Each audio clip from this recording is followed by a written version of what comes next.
Welcome to Canadian Innovators, the show that celebrates innovation, entrepreneurs, and the Canadian spirit. I'm Jocelyn Bamford, and every week we introduce a new entrepreneur, tell their stories, and unpack the challenges of keeping jobs in Canada and discussing potential solutions for job growth and prosperity. The past 2 years dealing with COVID-19, Canadians had been faced with unprecedented challenges. Staying in business has been a particular challenge. Small and medium-sized business, which are the lifeblood of our economy, have been especially hard hit. Here to discuss some of these issues are Steve Foxcroft, Vice President of Fluke Transport, and Jim Diodati, the Mayor of Niagara Falls. Gentlemen, welcome to the program. Thank you. So Steve, let's start with you. You have a great story of your family business. Why don't you tell the viewers how both Fox 40 and Fluke Transport got started? Jocelyn, first of all, thanks for having us here. And with Mayor Jim, I'm honored to be on the set with you guys. The Foxcroft family, we have two family businesses. Fluke Transport, it's 101 years old. We're very proud of that as a Canadian company. We've owned it for the last 45 years. We started with 9 trucks. We're up to 120. And basically, we help the supply chain by servicing southwestern Ontario. We're big in the GTA. We come down to the Niagara region, across the border, through to Montreal, down to the East Coast. A lot of the viewers may know our slogan. If it's on time, it's a fluke. Which is brilliant. Thank you. 95% of people love it, 5% of people hate it, but 100% of people remember it. And we're very proud of that. Our other family business is Fox 40. Our main product there is a whistle. Believe it or not, we're sports officials, and when we use the whistle, the little cork ball often got stuck, and the sound couldn't be heard in the arenas nowadays. So we took the little cork ball out, made the whistle louder than a traditional whistle. Wouldn't you know it, we got patented, trademarked, and we sell it now in over 100 countries around the world. And the rest of, as they say, is history. And it's really been a brilliant marketing and sales strategy and a Canadian success story. So hats off to you for that. Mayor Diodati, you've had a great experience both as an entrepreneur and as a mayor. Tell us a little bit about your background. Well, I started out as an entrepreneur, and my first business I started in university was a College Pro Painters franchise. And I worked my way 25 years working for myself and creating jobs. And I was your typical small business owner. And it's ironic that I'm here with Steve because I ended up, my last business, I owned a bakery distribution company where I distributed sweet goods to all the major retailers in Southern Ontario. And we would pass these fluke trucks. And I used to always say, what a clever marketing gimmick. And he's right, 100% of the people saw it. And I think 100% should like that. They don't forget about it. And in terms of irony is, I belonged to the Small Business Club of Niagara many moons ago, and that's the first time I met Steve's dad, Ron. And at that event, it was a big event, it was maybe in the 80s or 90s, one of the first successful business people I met. He gave us all a Fox 40 whistle, which I gave to my sister when she went off to university. And it's funny, we come full circle here. So I like to think I'm the entrepreneurial mayor. I bring a different perspective than many other mayors. I understand business. I understand it's the, as you say, lifeblood, the backbone of our economy, small, medium business. So as I always say, brush the teeth you want to keep. We need to support our businesses. And it really is the lifeblood of Canada. We've got such great innovation here in Canada. We got to keep it here. So I'm going to start with you, Mayor. Tell us about the challenges that you've seen in Niagara Falls over the last 2 years. It's been devastating for Niagara Falls. We're the #1 leisure destination in Canada. We get 14 million people a year. And imagine, boom, cutting the business off overnight. And the U.S. border, the Americans represent 25% of visitation and 50% of revenue. And when you look at, and people have said, you need to diversify your economy. It's hard to do when you live right next to one of the great natural wonders of the world. And the city's taken me around the world. I'm into my 12th year as mayor. I've been all over China, all over India, countries that maybe you think maybe didn't hear of Niagara Falls. Oh no, it's like the Coca-Cola of municipalities. And when you cut that tourism off, it's devastating. And 40,000 people count on tourism to feed their families. So for us, throughout this pandemic, it's been devastating. We've learned a lot about ourselves, but I guess if it doesn't kill you, it's making you stronger, so we must be pretty strong. And we need to continue to support businesses so that we can continue to have jobs in the economy. So we only have about 25 seconds, and in the last, before we go to break, so tell me your #1 challenge, if you can, and we'll get back to it after the break. So you can start us off. I'll break it down. we need drivers. The labor force is tough right now. We need equipment. It's tough to get equipment right now. And those are the two main challenges. So I'm going to stop you there. We're going to go to break, and we're going to pick that right back up when we get lost on Canadian Innovators.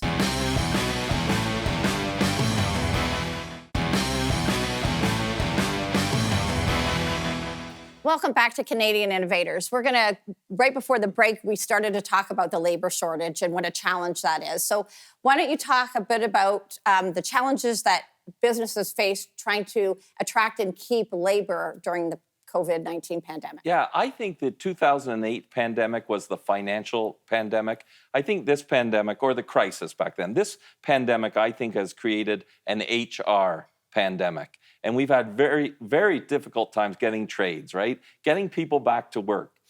For us in particular, it's drivers. We can't get drivers to sit in the trucks and make the wheels turn. So that's been difficult. When we have had opportunity to hire people, they're coming in and they're demanding such a high wage that would be equal to, say, someone who's been working for us for 10 years already. So that's challenging, right? Because it's throwing the wage checks and balances way out of kilter. So that's been very difficult. The border closing has been tough too because it's taken sales away from us too. Our cross-border business has been reduced greatly. And the last thing is the equipment. Right now, we need trailers. We need the 53-foot trailers that we all see on the highway. They're very difficult to get right now. Just like in our personal lives, you go to a car dealership now, there's no cars to buy. So it's been very difficult, and those are our biggest challenges. And I know that I'm hearing from all different businesses that supply chain is a critical issue, and it's something that we need to address, as well as the labor shortage. I'm going to spin over to you, Mayor. You've faced similar challenges on the labor front, especially in hospitality. Why don't you walk us through some of the challenges that your business owners are facing in the Niagara region? So imagine an economy really hinging on hospitality. You shut them down, you give them restrictions, and these people are trying to pay their bills. They're the backbone of our economy. And then you slowly open them up, but they're so heavily restricted with what they can do. Then when you do open it up, they can't get employees, they can't get supplies. It's been an absolute disaster for these businesses trying to make money. And in the best of times, it's hard to be successful in business.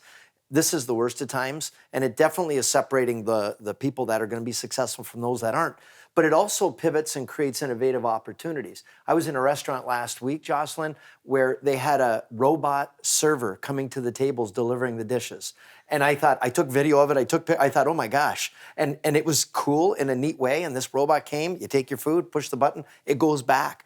And that's what we're going to have to do. And I know we're going to have autonomous vehicles.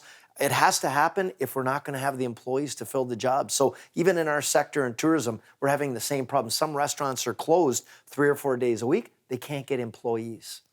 Now, you also, being in Niagara Falls, faced a particular challenge of the border being closed. Can you walk us through how the border closing really impacted your businesses on this side of the border?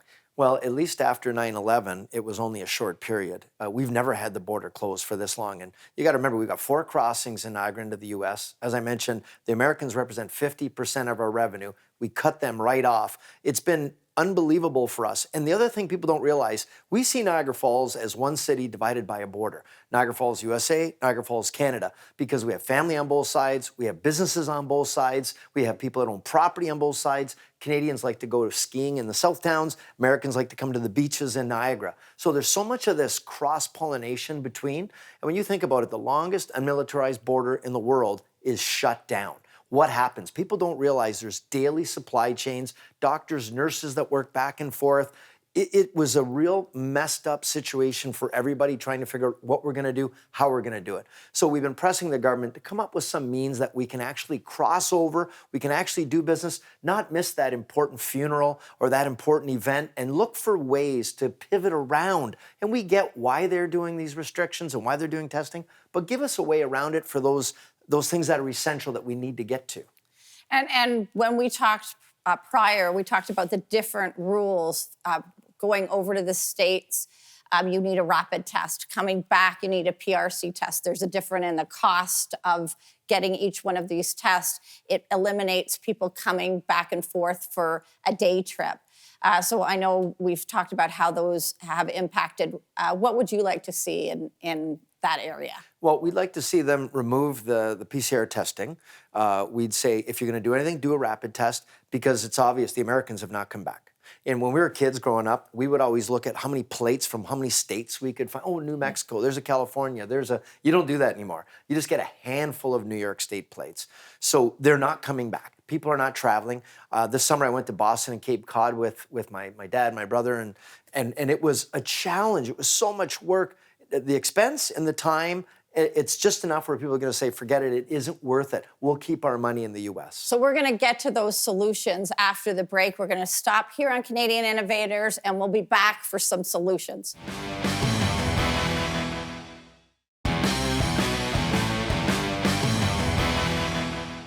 Welcome back. Thanks so much for joining us on Canadian Innovators. Before we went to the break, we were talking a little bit about how the border crossing and the different rules have affected business in Canada. So we're going to go to Steve now, and you've got a fleet of trucks. You also have business operations in various jurisdictions.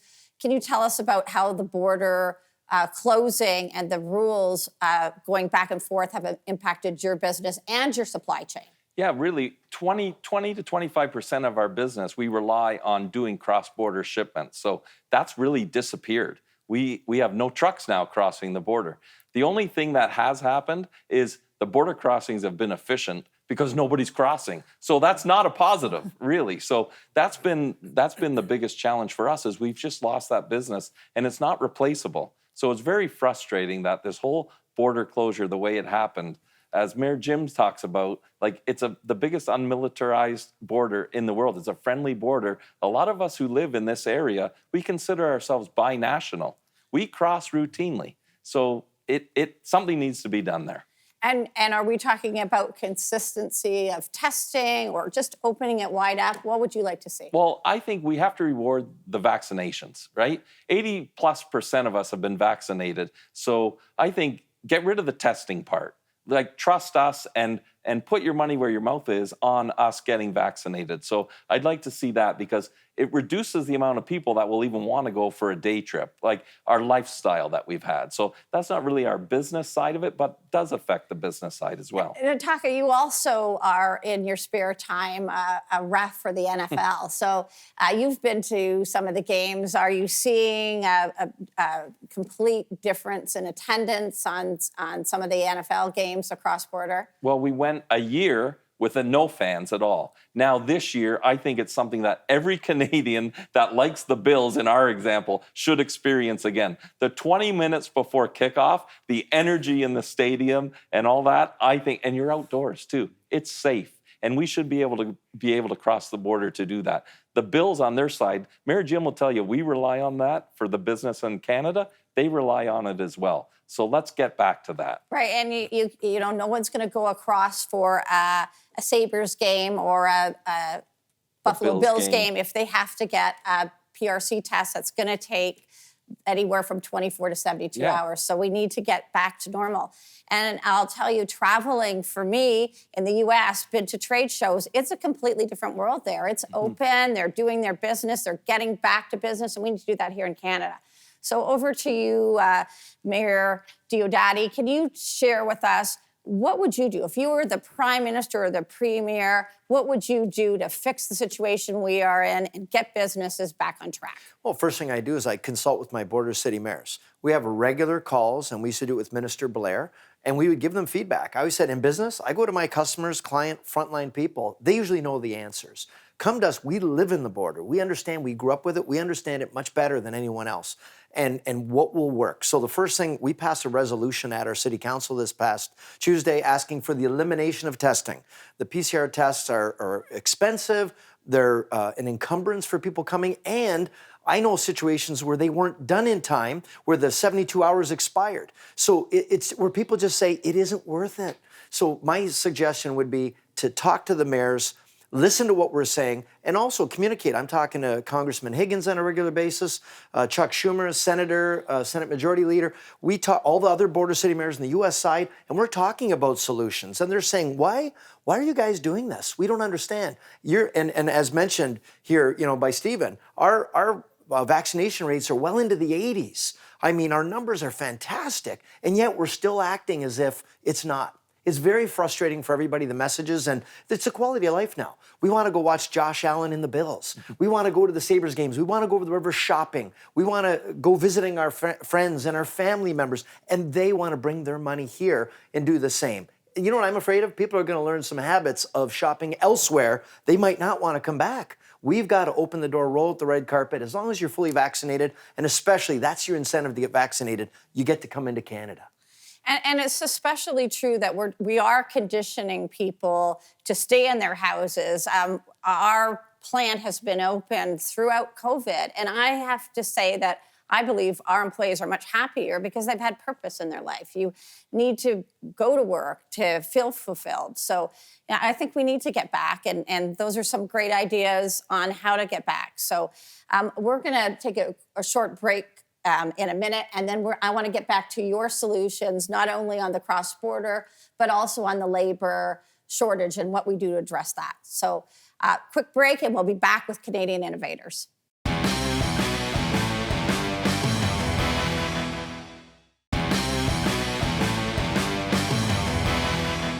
Welcome back to Canadian Innovators. Before we went to the break, we were talking to our two guests on what they would do if they were the Prime Minister or the Premier. So now I'm going to go to you, Steve. You're the Prime Minister or the Premier. What are you going to do to fix both the border and the labor shortage? Well, my dad always says, hire people smarter than you. So the first thing I do is come to you, Josh, and you, Mayor Jim, and say, come on with me, But I have to applaud them because they tried. They tried. But I think there's too many contradictions, and I think it's been skewed to big business and not small business. Closing the land borders, I think, was wrong, especially when you have the air border or the airports open. That's just wrong, and it contradicts too many things. Having the big box stores open, but small business not. I'd like to be able. I'd let people get a haircut if I was the Prime Minister. And I do that because you know what? That's the small business lifeblood, the gyms and so on. There's a proper way to do it. And those people run their businesses safely on any day, not just during a pandemic. So that would be the first thing. I would start there and go from there. But also the CERB, I would have put it in play where you're only allowed to get so much per household, not per individual. Because that also, we had households saying, don't go to work because we'll get yours. And I would also have made it where what we give you in CERB wasn't taxable too. Because I think a lot of people ended up with a tax problem because they took the money and spent it all. So I would have made it, not taxable. So I'd start there. Okay, that's a good start. Now, Mayor, you're now the Premier or the Prime Minister. Talk to me about the labor shortage. What are you going to do to get people back to work and get our economy moving again? Well, I'd agree with Steve. First thing, we got to end the CERB now. I mean, it served its purpose, but now it's gone the other way. And people are saying, why would I go back to work when I can get the money sitting at home? And then people are, doing side jobs and they're babysitting and they're not paying for their babysitter or their daycare anymore. Get them back to work, because that solves two problems. You get people back to work, you get the economy moving again, and we try to help with this supply chain problem that we're dealing with right now. It's going to affect everybody. Inflation is rocketing right now. I mean, we can't get supplies at City Hall. We've got a shortage for our parks of AstroTurf. We can't complete parks, we can't complete things. It's going to affect people for a long time and for many things. So we would suggest get people back, open businesses once again, get people focused on their day-to-day, because part of the problem is we became very insular. We looked only at the pandemic as a physical problem. We forgot about the financial and the mental health problem, which will feed into negative health problems. So it all comes together and it's balance in life, and I agree exactly. Dog groomers should stay open. Haircuts you should still be able to go to. Let people go to the gym. Let them exercise. It's cathartic. Get the natural endorphins flowing. Get people happy again. Instead of hiding behind your keyboard, complaining about everything, get people out enjoying life again. So I hope we're done. The worst is behind us. We learned some good lessons. So talk to me about Niagara Falls. What are you doing to get people back to Niagara Falls? And I'm always a vibrant place. One of my favorites. So tell us how you're going to drive people back to the Niagara region. Well, we always say we offer fun. We roll out a buffet of fun and excitement. There's something for everybody. We've got, 30 golf courses, over 100 wineries, theater, casinos, shopping, like everything. And I'm telling people, come back to Niagara Falls. The deals right now, never let a good crisis go to waste. I think Churchill said that. So you have an opportunity for some cheap travel if you're going to Europe, or some cheap deals to come to Niagara Falls. And you want to have fun, you want to win Dad or Mom of the Year award, bring them to Niagara Falls, come to one of the water parks. There's so much to do, so we're encouraging people, come back, spend your leisure money. People have paid down their credit cards. They've saved more money during the pandemic, and we're happy to take that money and turn it into fun in Niagara Falls. Now, I know that from our family's perspective, we spent a lot of time in Niagara Falls for hockey tournaments. Is that going to be part of your attract people back? Because the kids want to get back. Yes, and that's a great question, because our hotels are getting filled for the hockey tournaments, for the ringette, in the summer for baseball. Yes. So go to Niagara Falls, some great ideas to a prime minister and a premier. Thanks for your input. So welcome back to Niagara Falls. Go to Niagara Falls, have some fun with your family. The world is opening up. Travel to the United States, and you'll see communities getting back to pre-pandemic activities. Learning to deal with COVID, opening up and carrying forward are crucial. Having standards test, or better, no test when crossing between the United States and Canada will go a long way to getting our country moving again. Encouraging workers to re-enter the workplace is good not only physically, but emotionally. Having purpose is great for everybody's health. I'm Jocelyn Bamford, and I'd like to thank you for joining us and my guest, Steve Foxcroft, the Vice President of Fluke Transport, and Niagara Falls Mayor Jim Diodati. And we'll see you next time on Canadian Innovators.